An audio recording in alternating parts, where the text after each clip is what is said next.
Hello and welcome to Internet Business Models. Over the next 4 modules, we'll cover the 4 different ways to make money off the Internet. You'll learn how to launch your digital products, build an online advertising empire, leverage off the e-commerce trend, and even set up your high-ticket offers and programs. This is super important, and with you going through this training, you're putting yourself ahead of the pack. Why? Because most people jump in head-on without understanding the framework and concept of the respective business model. They end up making more mistakes than progress and spend more time, money, and resources unnecessarily. Guess what happens after that? Yep, they get frustrated and give up when they're so close to success. It's like 3 feet from gold. This training helps you to strike gold by understanding the business model first, so you can execute the plan effectively. So let's start. The first module is Product Launch Secrets. This training is designed specifically for those who want to launch their first product online. No more going through random trial and error before launching a product, because what I'm about to share with you is the complete launch model you need. So you'll be guided through the 8 important elements of a successful launch. These elements are modeled off what is currently being used by 6- and 7-figure Internet marketers who launch their own products each month in the market, and some even say it is the gold standard for product launches. The 8 elements are 1. Planning your launch, 2. The art of copywriting, 3. Outsourcing your work, 4. Creating your sales funnel, 5. Striking JV partnership, 6. Launch time, and 7. Post-launch. Each element will be discussed further in the following modules. The first component of launching your product is to plan your launch. This sounds simple, but it is one of the most overlooked steps by new Internet marketers. First, you need to do market research. This is before anything else, so you can create a product with high relevance to the needs of the market. This is a cornerstone rule in Internet marketing, but it is also one of the most skipped or overlooked steps by Internet marketers. Creating a new product without doing research is very risky, as it can potentially waste your precious time, money, and resources. So where do you understand the market needs? First, create an account on jvzoo.com. This is the most well-known affiliate site among the Internet marketers. It's a marketplace for product creators and affiliate marketers to market their various digital products, ranging from ebooks, video tutorials, software, apps, and plugins. Second, compile a list of featured products of the past 6 months. You can find this information under the Featured Products section in JVZoo. You are directed to a page where you can view the top picks for the past months. On the right side of the page, you can view See More, where there is a month's list starting from the current month to the previous months. Click on the month and it brings you to the featured products of the selected month. Get familiar with the system as soon as you can. Next, organize the list using an Excel spreadsheet. Categorize your findings to its respective month where the products were launched. Then create another category in another column and categorize it accordingly as software program, a web-based app, graphics, or a hybrid product. A hybrid product is a combination of 2 different product types. For example, a web-based software that generates graphics and logos. The last category and column is purpose. For example, is the product created for traffic or list building, email marketing, SEO, or logo and graphics creation? This is your job to organize your research so you can easily analyze and measure the data. When you've listed out all the featured products, you'll see a pattern. What you find is a list of the most and least popular products for the past 6 months. The reason why we're analyzing it is to know what's been selling well in the market. This indicates the needs of the market. You may also research up to 12 months and analyze to see if there is a product launch pattern according to the months. For example, is the month of December filled with fire sales or graphic product launches or something else? That's why planning and research is important for your product development. The key word you're looking at is innovation. Take a closer look at the evolution of mobile phones, computers, and even your printers. These things are hardly original when they were released. Would you agree with me if I say they are only revisions of previous creations? Yes? So how is this information important during the planning phase? It means you don't necessarily need to invent an entirely new product to become successful in your business. Any existing products will always have room for improvement. Look up what is selling in the market and analyze it. From there, just improvise and innovate. Create your own product with 2 or more added product types or recycle features from the previous ones, and you're good to go. The next component of launching your digital product is copywriting. All sales of digital products are heavily influenced by good copywriting, no matter how good or how relevant you think your product is for the market. If your communication or selling story is wrong, you won't be able to make one sale. Copywriting is a valuable skill in any online business, and it is the #1 key factor for your success. Remember, it's not just about your product, but your skill to create desire in your prospect. There are 8 steps in creating a hypnotic sales letter to hook your customers. 1. Headline. 2. Subheadline. 3. Introduction. 4. Regurgitation. 5. Solutions. 6. Call to action.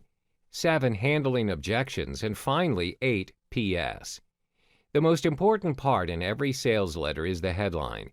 It creates the first impression of your product. You need to hook your customers' attention by writing about the results and benefits of your solution. Specify it in the headline.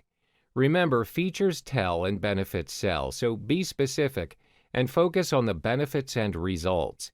The more specific the results, the more attractive your headline is. Next is the subheadline. Every good headline must have a subheadline to support it. If the start of your headline serves to hook your prospect's attention, the subheadline, on the other hand, pulls your prospect to read further. This usually appears under your headline, or it can be above it and is 1 or 2 font sizes smaller than the headline. The subheadline is also important to catch the attention of page scrollers, to read what they are interested in. So what matters is the supporting sales copy the subheadline is emphasizing on, as it helps to pull the curiosity of your prospects further. Next is the introduction. A sales letter doesn't have to be formal. Despite the number of views it's going to get, your writing tone should be that of a one-on-one instead of a broad general address. Share a little about yourself and how the prospect can relate to where you once were and how you can help him achieve his goals. Then start addressing their problem. If it doesn't attract some of your prospects, that's all right, because this is also the time to weed out those who aren't interested.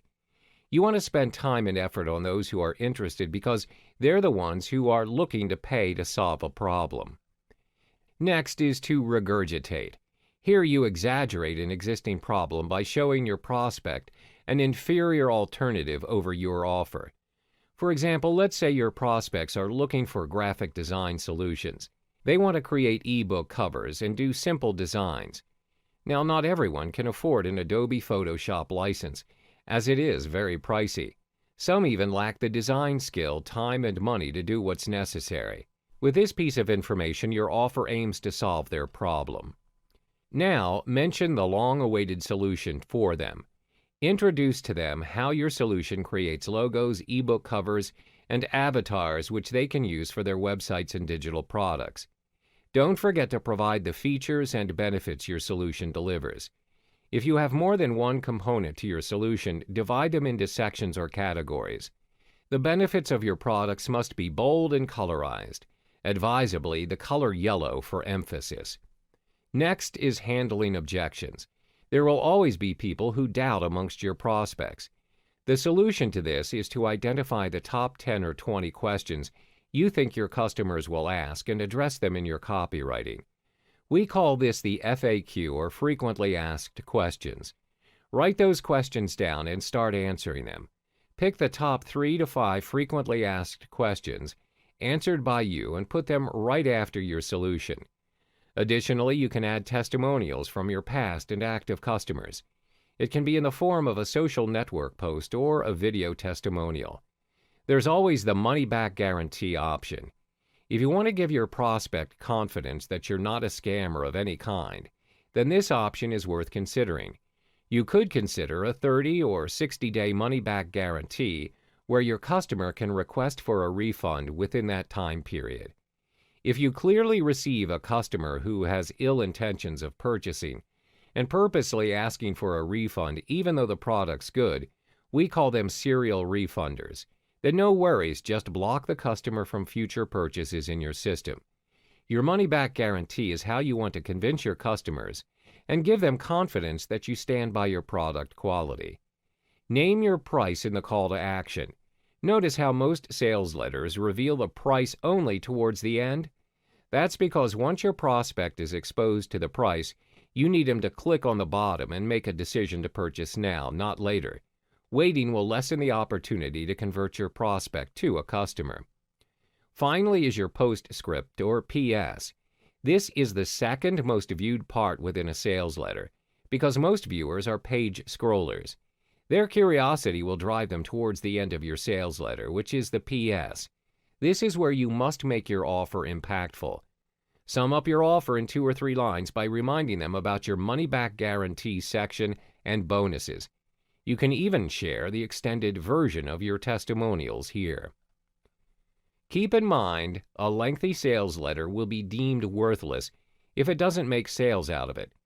Tackle this problem by ensuring you send a clear and concise message in the sales letter. Rule of thumb for good copywriting is to not use 10 words to describe something which you can say with 3 words or less. If you truly need to make it longer, consider making a sales video.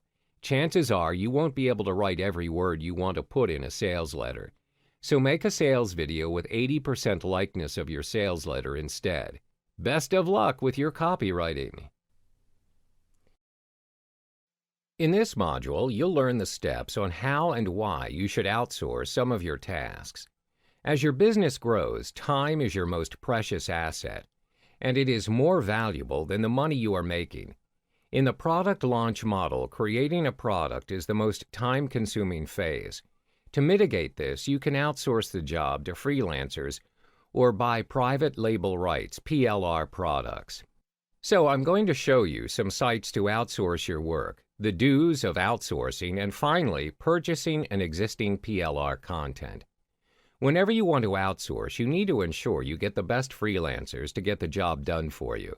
To make it easier, my top 2 website picks are Fiverr.com and Upwork.com. First off, Fiverr.com, the largest marketplace for digital services, lets you buy or sell any services starting at a flat rate of $5 per service. A service is known as a gig.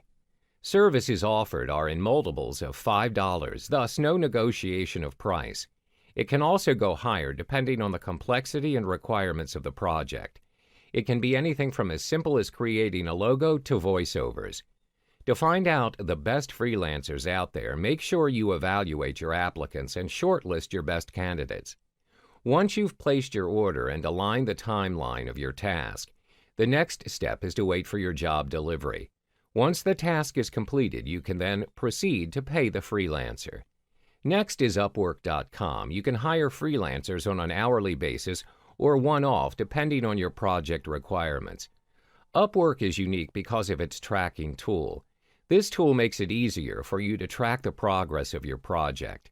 You can use this tool to pay your freelancer based on their completion and timing. Another interesting feature of Upwork is inviting freelancers to your job posting. I advise to filter out the good and not so good applicants by sending them a message to understand if they can do the task. If you want to get to know them better, you may proceed with a phone, chat, or video interview. But usually approving them online by evaluating their portfolio is sufficient. Next part is the do's of outsourcing. First thing you need to do is to clearly define the scope and schedule for your project. Keep in mind most successful outsourced projects derives from a clear statement of what the client wants to accomplish. Avoid generalizations at all cost. Your freelancer needs accurate information to provide you with their realistic outcome and reasonable quotation. Similar to your schedule requirements, be precise on your timing, or it will have a direct impact on the cost of the project. Next is for you to evaluate a service provider like how you would evaluate an employee. Hiring a freelancer is no different than hiring employees. When you go through their portfolio and proposals, don't hesitate to ask them questions. Check their references and ask feedback from other clients who have previously worked with them. You can always ask them questions to clarify and eliminate your doubts. Don't hire and hope for the best. Thirdly, don't choose a freelancer solely on the price. Though it may be tempting to hire a freelancer who could do the job for a cheaper price, never select a freelancer that way. Experienced buyers who have outsourced many projects have evaluated hundreds of proposals, always recommend avoiding the highest price and lowest price bid. Buyers usually report their successful projects when the freelancers offered a balance between good value and quality projects. If you're still uncertain of their capabilities, you may consider asking them to do a paid mock-up or provide you with a basic outline of the work plan. Finally, you are to pay your freelancers based on a clearly defined project milestone. Having scheduled checkpoints is an easy way to ensure you meet your deadline realistically and the final project meets quality standards.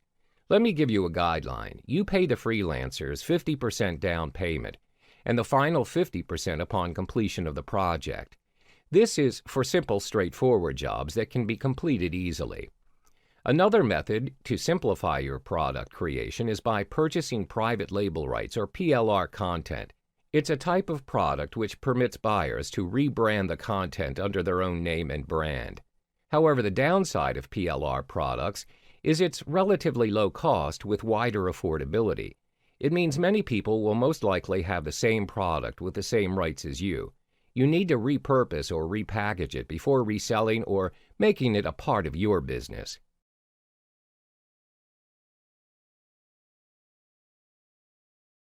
Welcome back. In this chapter, we cover creating your sales funnel. What's a sales funnel? A sales funnel is a follow-up sequence that upgrades your product offers. It's designed to maximize the amount of income you can earn from the customers on your site. After selling your first product, you realize one product is not enough, so you start selling your second, then a third, a fourth, and the list continues. If you think this is considered too much, just remember new mobile phones and cars are released every year. Demand is in abundance. If you don't come up with a proper business plan for the upgrade, others will grab the opportunity away from you. Strategizing is key, so you must have a sales funnel. So, what makes a good sales funnel? It's difficult to profit from selling just the front-end product. That's why every front end comes with an upsell to earn extra revenue and profits. The real money lies in the back end, and it makes more than your front end offers. This is how internet marketers do six-figure launches. The first level of your funnel is called the low-ticket offer. The price in this level is between $7 and $50. This explains why most front-end offers are mostly low-ticket offers. Its real purpose is to generate buyer leads. This allows prospects to trust you enough to part with their money and spend it on your products. You even get to separate real buyers from the rest of the freebie seekers. Examples of low-ticket offers are ebooks, special reports, or basic training courses. The second level is the middle ticket offer. The price range in this level is slightly higher than the previous one, which is between $97 and $197. Middle ticket offers are best suited as immediate upsells to your front-end offers. Examples of the offers are upgrades, videos, templates, and even membership sites. The third funnel is one of our favorites, and it's called the high ticket offer. The price range for this offer lands within $297 to $497. This is where the real money lies.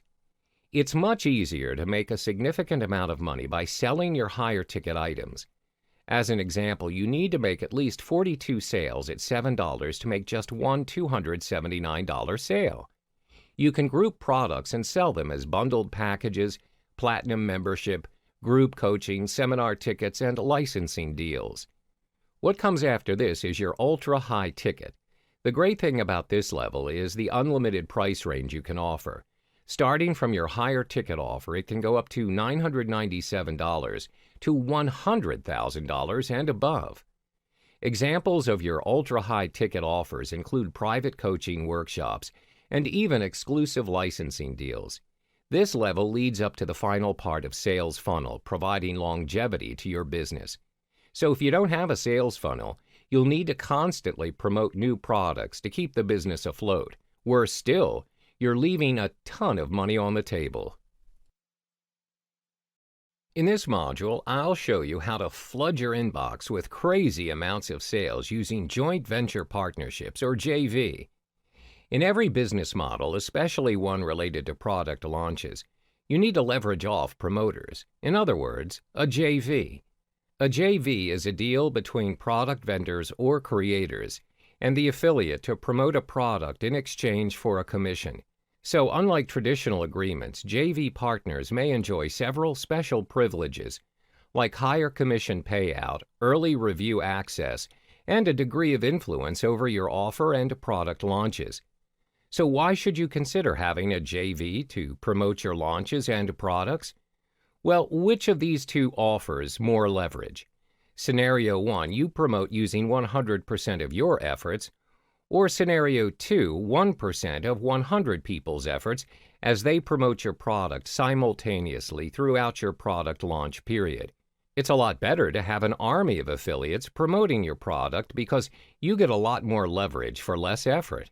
Now that you've seen its potential, there are 5 top things to avoid in striking a potential JV partner. The first thing to do is not to approach a potential JV partner whenever he is busy. Sounds like a no-brainer, but you'd be surprised by how many product vendors annoy the heck out of a busy JV affiliate with multiple direct messages. Try not to disturb a potential JV who is busy prepping for his next product launch, his next vacation, or anything that needs his utmost attention. You might end up pushing him away. This is by no means your fault, so try to avoid this from happening by being more observant on the people you aspire to work with. Keep tabs on their schedule and approach them when they are the least busy. The second important don't is to not invite your JV partner on a very short notice. If you have a product launch coming up soon, never give a notice of invitation on the very last minute. It is courteous to give the potential JV partner a heads-up notice of at least 2 to 4 weeks in advance before your product launch. The next part is inviting a JV partner with nothing valuable to offer. If the potential JV sees you don't have any reciprocal value to offer or history of not reciprocating equally or better in promotions, then it'll be difficult for the JV to promote your product. Next is to avoid inviting a JV who is not in the same niche as you. Are there irrelevant products you are pushing your potential JV to promote to their subscribers? You can't expect your JV who is in the internet marketing make money online niche to push out a personal development product. The last thing to avoid is doing the me first approach. This is one of the most ineffective approaches. The reality of inviting a JV partner is that you need the JV partner more than he needs you. What your JV wants to know is whenever he promotes your product, what's in it for him. So ensure that both of you have a promotion that requires more or less the same effort from each other to keep things in balance. These are the top 5 things to avoid when striking up potential JV partners. To make things easier for you and your JV partners, offer to do all the work so they can focus on what they do best, bringing in sales for you. In this module, I'm going to show you what you need to do during your product launch. There are 3 phases in a product launch: pre-launch, launch, and post-launch. If you do not pay extra attention on the preparation, the pre-launch phase will either make you or break you. There are 4 things to take note of during the pre-launch phase, which is 1. Checking the completion and functionality of the products. 2. Conducting split tests. 3. Site testing. And 4. JV invites. Ensure that your product is completed before the launch. Make sure that it meets all the requirements and specifications of how you want your products to be. For example, if it is software, you need to make sure that it runs smoothly and is not missing any important files. Ensure all of your download links are working. To play it safe, create mirror downloads as well. Next is conducting split tests. Split testing is when you have different versions of your sales letter, headline, copy, ad, or any marketing collaterals. The way it works is, traffic coming to your site is split evenly to the different versions of the sales letter or video. When you conduct controlled tests and gather empirical data, you can figure exactly what works and not works for your launch. The three main things you need to split test is your headline, the price, and also the bonuses. Next is to test the sites. Test your site 2 to 3 days before the launch. Continue to test 1 day prior to your launch to ensure everything's in place. The only way to see if the function is working is by placing an order yourself. Finally, check up on your JV invites. Check in with them 1 to 2 days prior. Ensure they are provided with the correct link to your JV invite page and the specific details of your offer. If you have, let's say, 50 JVs, you must check in with all 50 of them as they are worth every single sale. Compile your JV list on a Microsoft Excel spreadsheet so it will be more manageable and organized. This way you can easily track who has responded to you and who hasn't. There are 3 things to do during the launch phase. 1. Observe. 2. Answer support tickets. And 3. Constant check-ins with your JVs. The first checklist is about observation. You need to once again check if everything's working on your side, from your website technicalities to the server, your sales letter, and most important, your product or service you offer. Second, answering your support tickets. Answer and attend to any support tickets as soon as possible. If there are some complaints lodged by your clients or if they ask for a refund, check with them straight away. You must take this into account and always remember to personalize your support messages to the clients. Finally, follow up with your JVs. Always motivate your JVs with cash prizes every day until the end of the product launch. This is to motivate them to continue promoting your offer. That's all there is to it. In the next module, I'll be sharing with you the steps you need to do during the post-launch of your products. In this final chapter of Product Launch Secrets Model, you learn the things you need to do post-launch. There are 3 things for you to take note of. 1. Building your mailing list. 2. Creating a solid foundation with your buyers. 3. Planning your next launch. First, build your mailing list. This is a valuable asset to your future launch. Making money with your mailing list has proven to be effective. If you have built your mailing list, you also have the opportunity to execute the following. 1. Continue to sell the dream by delivering valuable content and establishing trust. 2. Promoting and generating sales. That's why you're launching products and doing business. 3. Gathering testimonials and surveys to gather feedback. Next is to build a solid foundation with your list, and most important, get them to act. This is where you can make more and scale higher each time you mail your list. There are 4 important tips in sending out emails to your list after the product launch. 1. Congratulate your mailing list for going through and purchasing the course. The first 3 to 5 email series should guide the audience to learn more about the product. 2. Don't just sell, sell and sell. Gain trust by offering value. Teach your audience something. Give them some secret tips. 3. Make them feel exclusive by being a part of your list. Always provide a call to action so they can respond. Finally, plan your next launch. This is the ultimate secret of internet marketing gurus to big paydays. When you continue launching products, it increases your presence in the market.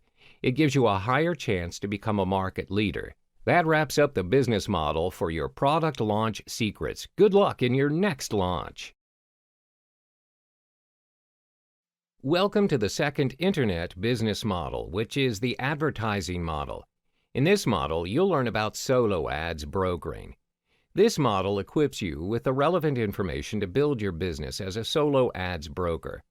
First, the basics. What are solo ads? To make it simple, solo ads is a form of advertisement sent out to an entire or a portion of an email subscriber list. The rule is you are purchasing your intended audience or targeted traffic in the form of a mailing list. Your main goal is to drive them to your landing page. You may also purchase solo ads to promote an affiliate link. Where do you find your targeted audience or your intended mailing list? Generally, when you have ideal audiences in mind, You have two choices. You may deal with a solo owner where they have already established their own mailing list in a specific niche. You may also contact an ads broker who acts as an agent for this business. This will be further discussed in the following modules. When you purchase a solo ad run, the emails sent to your audiences are dedicated emails. This means the emails revolve entirely around the product or service you intend to promote. The emails are focused on a particular niche area depending on the product or service advertised. This may range from the selling of supplements to fitness campaigns. Why solo ads? In a nutshell, solo ads work best for those intending to drive quick traffic in large numbers. This can be applied in contexts where you are about to launch a product, or if you need traffic to be sent to a web page immediately. In the next chapter, we will be talking about how solo ads work in detail, and how and where to purchase your solo ads. In this chapter, you will learn how to generate and purchase your traffic via solo ads, specifically focusing on solo owners. Mentioned in the previous module, in order to search for your intended mailing list, there are two approaches: 1, solo owners; 2, solo ads brokers. What's the difference between the two? Solo owners are individuals who own their own solo ads. They have established their own mailing lists where they will sell a solo ad to you, and is dependent on your market. Usually, solo owners will charge you by cost per click, CPC. This depends on how many customers are interested and click on your email for further information. Having said that, there are some downsides in opting to purchase your traffic from solo owners. As the name suggests, solo owners are only solo owners. Initially, most of them do have a specific mailing list for marketing and business purposes. But as their mailing list expands, many people inquire to purchase their lists where they have turned it into their main niche. Therefore, they are only interested in making money by selling you their lists. Sometimes it's possible that their mailing list does not even correspond to the advertisement that you intend to sell. This means you may be wasting resources as you're promoting your product to the wrong audience. Second, certain markets or niches have very few solo owners, as the market can be relatively new or it's not been explored much by consumers. For instance, markets that cater toward very specific products for very specific audiences. Example, supplements to control the sugar level of diabetes patients. As a result, you might find some difficulties in generating or finding suitable mailing lists for your via solo owners. Another drawback is, as the solo owners are charging you based on CPC, the conversions may be low.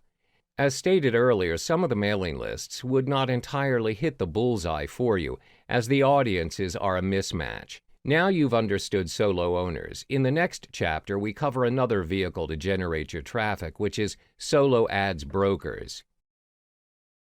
We explore another initiative to generate your traffic, which is based on solo ads brokers.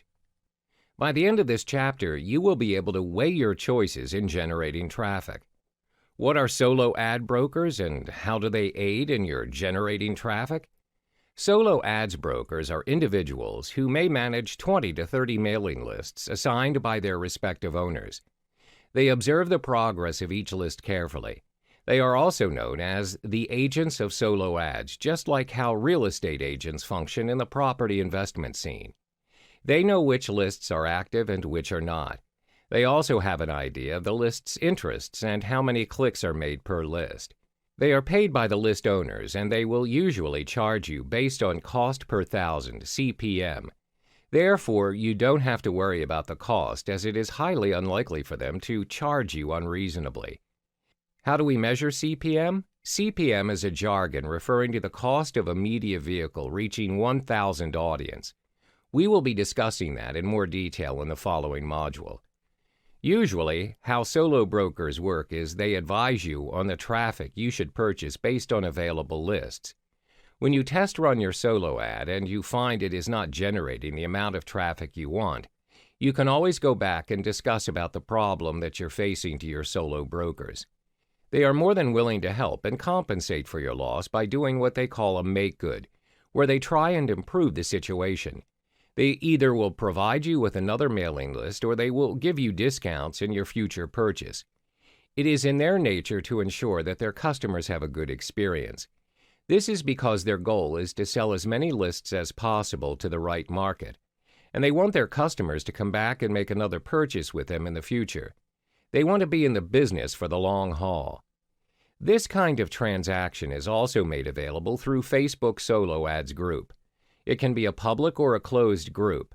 In a particular group, there will be solo ads brokers, vendors, as well as the buyers. The brokers advertise the lists that they sell. Meanwhile, the customers who purchase the lists can publish testimonials on the group's page. Therefore, the members of the group will get direct feedback, and this will enable them to weigh their selection of lists. Examples of Solo Ads Facebook groups are as follows. 1. Solo Ads and Funnel Clicks Market. 2. Solo Ads, Ad Swaps, and Email Marketing. Again, one of the drawbacks is that the solo ads brokers are also dependent on the market. You need to scout around to ensure you are dealing with the right broker where they provide you with your intended audience. Different markets have different solo ads brokers. Do not waste your resources by making the wrong choice. In this chapter, we provide you the expert rules on how to kickstart your own solo ads business. There are 3 major rules to be a solo ads broker. 1. You need to build your own list. 2. Be selective in renting out your list. 3. Track the progress of the solo ads. The first expert rule is to start building your own list. This is important as you can never start your solo ads broker journey without having a list. Usually, a solo ads broker must have a large list which can sell to your clients so you can deliver the maximum amount of clicks. There are various ways to start creating your own list, but I will list down the 3 most effective methods, which are 1. Creating a call to action on your website. Your website can be your traffic generator if you know how to use it to its maximum potential. You can allow them to sign up for a newsletter on the sidebar or footer, or you can even have a pop-up when they visit the page to ask them to sign up. 2. Using social media to drive traffic. Social media is not only an important marketing tool and lead magnet, but it also serves as a traffic generator. People click links that direct them to a website or your content, and from there you can ask them to sign up for your newsletter or mailing list. This can be done through Facebook ads, Twitter ads, and other social media platforms. 3. Hosting a webinar. A free webinar is all that it takes to expand your list. You can provide valuable content related to your niche via the webinars. Provide them the materials for the webinar by asking them for their email. This way, you can begin sending your materials and newsletters within that list. The second step is to be selective in renting out your list. There are many cases where solo ad brokers sell the list that they have built to clients who market anything and everything. This is done for the sake of having your list rented out, but it will not sustain your business in the long term. Why? This will inevitably give you and your buyer a bad reputation. For instance, if you have built a list focusing on the personal development niche and you advertise internet marketing materials, this will confuse your subscribers and some of them may consider it as spam. It's also possible that you may lose some of the people in the list as they feel misguided by the information disseminated. Therefore, it's important for you to be selective and calculative in choosing your clients to rent out your list to. Always stay true to why the audience opted into your list. The third and final rule is to track the progress of the list you have sold, which is the number of clicks. This step is important so you have an idea of how much you are able to deliver to your clients. The number of clicks also tells you how well your ad performs and to ensure that you get value for money.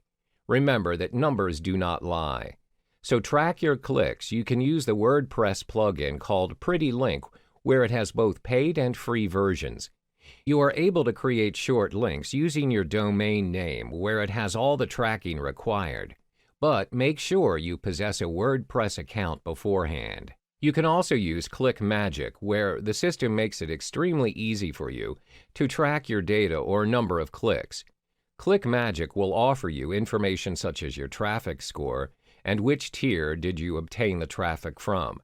You are now set to kickstart your solo ads broker journey. We have come to the 5th chapter of the Solo Ads series. In this chapter, you learn how to scale your solo ads business to keep it going. The solo ads broker business is highly dependent not only on the quality of the list, but also word of mouth.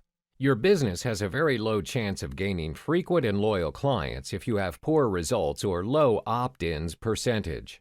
There are two major ways for you to scale your solo ads broker business to ensure maximum performance each time around. 1. Maintaining and cultivating your list. 2. Provide testimonials and feedback of your performance. The first step is to maintain and cultivate your list. There are two effective methods to execute this. 1. Create valuable email content. Your content must offer incredible value if you want your subscribers to stay subscribed and forward your email to their family or friends that are not on the list. 2. Create multiple email subscription types. By segregating your email subscription types, you can be more focused by sending more targeted content to a very specific audience. The people in your list are more likely to click through emails that are specifically for them. Always bear in mind that you need to stay true to why people in your list opted in. Do not mislead them. The second step in scaling your solo ads business is to provide testimonials and feedback of your performance. As mentioned in the previous chapters, you can search for solo ad brokers and the list that they sell by joining Facebook groups. In these Facebook groups, you're able to view a wide range of testimonials from solo ad vendors, which consist of how did they build their list, how many clicks were ordered, how many clicks delivered, the opt-in percentage, Tier 1 percentage, how many sales accumulated. By providing testimonials and feedback of your solo ads performance, you can build your credibility and advertise your business to your prospects. You can also ask for feedback from your previous clients. In this final chapter, you are able to understand the advantages as well as the disadvantages of venturing as a solo ads broker. This helps you to consider and weigh your options so you can minimize your loss and maximize your return on investment. Let's discuss the pros. First, you are able to gain massive profit in very little time. When you have mastered the art of selling solo ads, especially in a targeted niche, there is certainly a huge potential in accumulating massive profit, especially if you have a set of fresh subscribers each round and loyal clients. The second advantage is you're able to grow your list of subscribers almost instantly. This saves you a lot of time as you do not have to go through the daunting route of having to build your own list from scratch, as well as searching for potential prospects.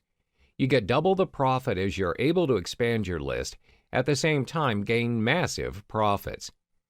Third, being a solo ads broker enables you to make your own sales. You have a huge advantage and you can make double the profit by selling your clients solo ads and to advertise your own product as well through your list. Very minimal effort, but you are paid a boatload of commissions.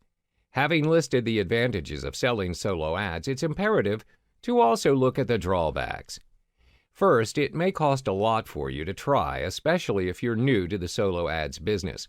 Startup costs can be quite costly due to mentoring requirements and the knowledge needed on solo ads. It will require some time for you before you can get accustomed to the business. My advice is to work within your budget, as sometimes it'll cost you more than you could afford. Start small and scale small in building your list, then go bigger along the way. One of the reasons why it's better for you to start small and scale small, especially if you're new to the business, is because there's absolutely no guarantee that the list you created will convert. This is the second drawback. Usually, sign-up rates coming from solo ads are pretty high. However, how many of those clicks convert into subscribers, sales, and long-term buyers? Therefore, start small, scale small, and go bigger as you go.